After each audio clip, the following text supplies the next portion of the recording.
I want you to take a second and just, consider the sheer metabolic cost of what your eyes are doing right this very minute. Oh, it's massive. Right. I mean, you are likely looking at a screen or maybe just moving through a room, and your brain isn't just passively recording this stuff like a camera. No, not at all.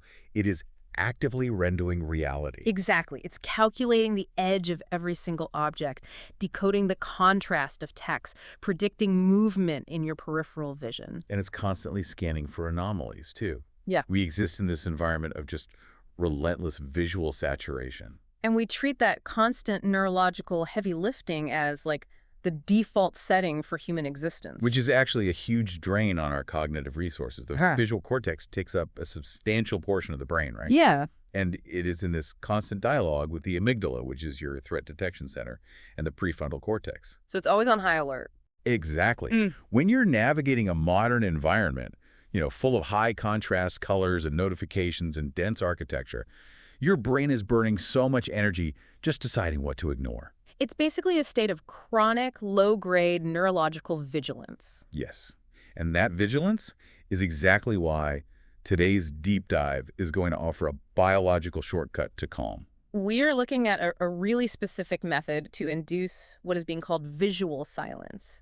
And the source of this neurobiological intervention is, well, it's pretty unexpected. It really is. Because we aren't looking at sensory deprivation tanks or anything like that. We are looking at the neurobiology of 19th century French Impressionist Snowscapes. I know, it sounds totally counterintuitive to look at art, which is obviously a visual medium, to find a cure for visual exhaustion. Right. But that's the core premise of this fascinating presentation we're looking at today by Dr. Christophe Delong and the organization Kinexa Formation. Yeah, it's titled Jour 5, Le Silence Visuel, or Day 5, Visual Silence. And they aren't approaching these classic paintings as art historians. No, they are looking at them as clinicians. They're essentially treating these paintings as medical blueprints. Which is wild. Dr. Delong and Kinexa are exploring how minimalist visual contrast, specifically the heavy use of snow in these paintings, actually reduces activity in the prefrontal cortex. The central idea Kinexa presents is that the brain actually can't distinguish between a real environment and a highly effective representation of one. Oh, wow. Yeah, at least when it comes to initiating autonomic nervous system responses. If an environment is visually stripped down, your brain just stops expending energy on threat detection. Okay, let's unpack this, because I want to show exactly how art acts as this literal noise reducer for the central nervous system. Let's do it. We can start with the most dramatic example they use, which is Claude Monet. Right, Monet's painting La Pie, or the Magpie, from around 1868 or 1869. The history here is actually pretty funny, because the Paris Salon completely rejected this painting. They thought it was just too empty. Yeah. Monet basically painted this massive expanse of snow, a simple wooden gate, and one single black magpie sitting on that gate. It's very stark. Very. The light is low, there are these pale blue shadows, but the overwhelming visual data is just white. I was thinking about it, and it's almost like active noise cancellation headphones, but for your eyes. Oh, I like that analogy, because from a neuroaesthetic standpoint, this painting really is an exercise in extreme visual limitation. Because there's no background clutter, right? Exactly. What's fascinating here is that when you look at La Pie, your visual cortex isn't forced to decode thousands of overlapping textures. There's no leaves, grass, dirt, crowds of people. It's just a massive visual void. Right.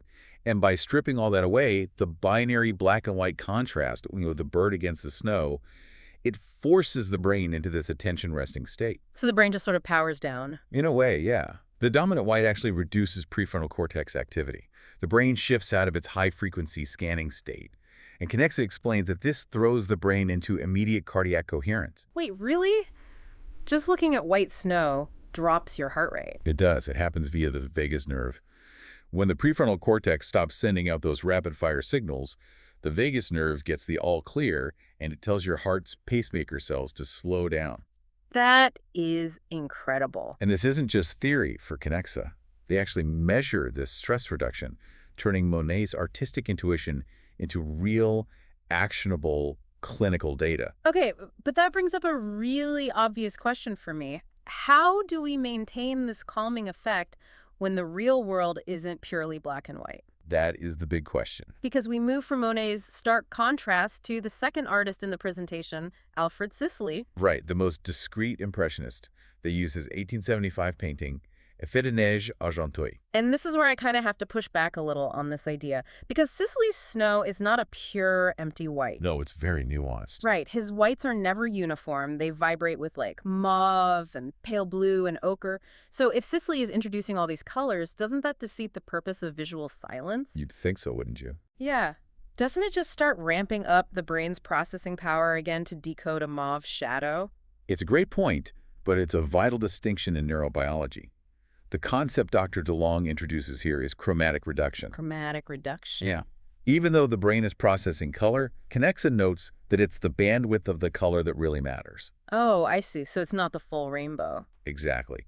Even with those subtle tints, the overall palette is severely restricted to just muted whites, grays, and blues. So the brain isn't working as hard. Right.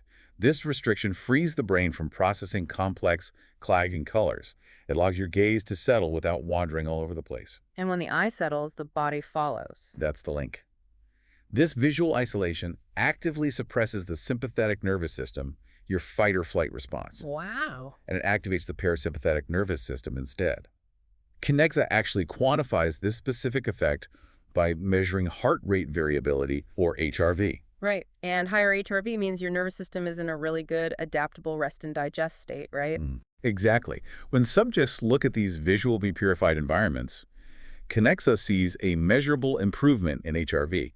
You get a drop in heart rate and progressive muscle relaxation. Which is so practical. In fact, Kinexa even has this work-of-the-day protocol in the source material based on this. Oh, I love this part. Yeah, the instruction is just to find a simple visual environment, maybe a blank wall or a patch of overcast sky, and fix your gaze on a single point. Just narrowing your focus. Yeah, and you just let your breathing slow naturally for 3 minutes. That's it, 3 minutes to manually engage your vagus nerve. It's a powerful tool because you're proving that visual environments aren't just aesthetic. They change us biologically. Right, and speaking of changing us physically, here's where it gets really interesting. Because Dr. Delong's presentation goes beyond heart rate and claims this stuff can actually change your physical alignment. Postural anchoring. It's fascinating. Yeah, they use Camille Pissarro's work to explain it, specifically his 1872 painting, Route sous la neige. So, road into the snow. Exactly. And in this painting, the road is completely erased by the snow.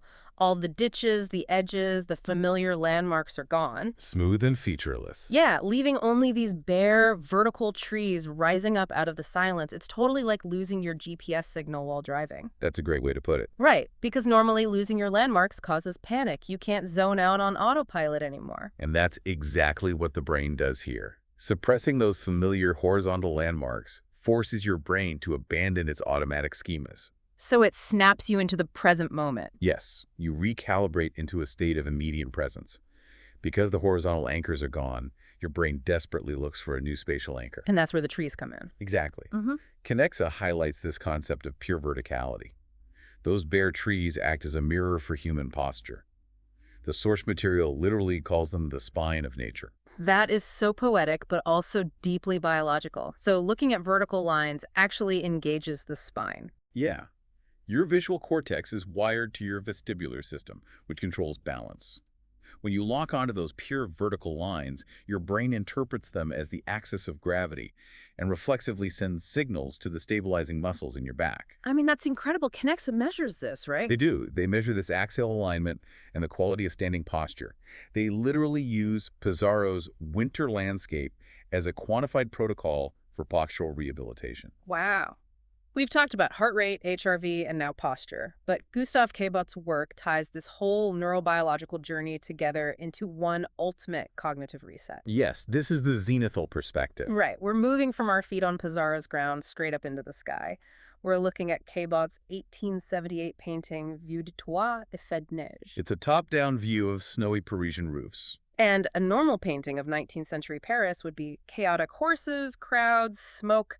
But here, the snow just erases all those gritty details. It unifies the surfaces into pure geometry. Yeah, it looks like a highly organized, minimalist architectural blueprint. All the chaotic clutter of city life has just been wiped clean with a giant eraser. And the only things left are the chimneys, acting as anchor points in this white universe. Right. So what is this doing to our brains? Well, if we connect this to the bigger picture, this kind of architectural purification is a lesson in cognitive focus. Because there's no social data to process. Exactly. In a normal city view, your brain is asking, is that person a threat? Is that carriage going to hit me? Here, that threat detection circuitry gets a break. So it stabilizes your gaze. Yes, and by stabilizing gaze, you stabilize attention. The Kinexa synthesis has this amazing quote about it. They say, look at these snowy roofs. It's not a painting, it's a reset button for your prefrontal cortex. A literal reset button. Yeah. Kinexa actually integrates this exact geometric and visual silence into their protocols to measure the cognitive reset it provides. That is just phenomenal. So to recap this whole journey, Dr. Christophe Delong and Kinexa Formation have basically shown us that Impressionist Snowscapes are so much more than just pretty pictures. Far more. Monet gives us cardiac coherence. Sisley improves our HRV and activates the parasympathetic system. Pissarro straightens our physical posture, and KaiBot just hits the reset button on our prefrontal cortex. It's a complete neurobiological toolkit. So what does this all mean for you listening right now? I think the most profound takeaway is understanding that art and our visual environments aren't just aesthetic choices. They're biological inputs. Exactly. They actively shape the mechanical and electrical behavior of your central nervous system. Which makes you think about our modern spaces. It really does. I mean, think about it. If these 19th century painters intuitively created this visual medicine to combat the noise of early industrialization, how might you consciously curate the spaces in your own life today? Oh, that's a great question. Right. Could you intentionally design a personal snowscape on your screens, or even just on the walls of your office, to give your own prefrontal cortex that much-needed daily reset button? I am definitely going to be looking at my workspace differently after this. Thank you so much for breaking this all down. And to everyone listening, try to find your own moments of visual silence today. Thanks for joining us on this deep dive.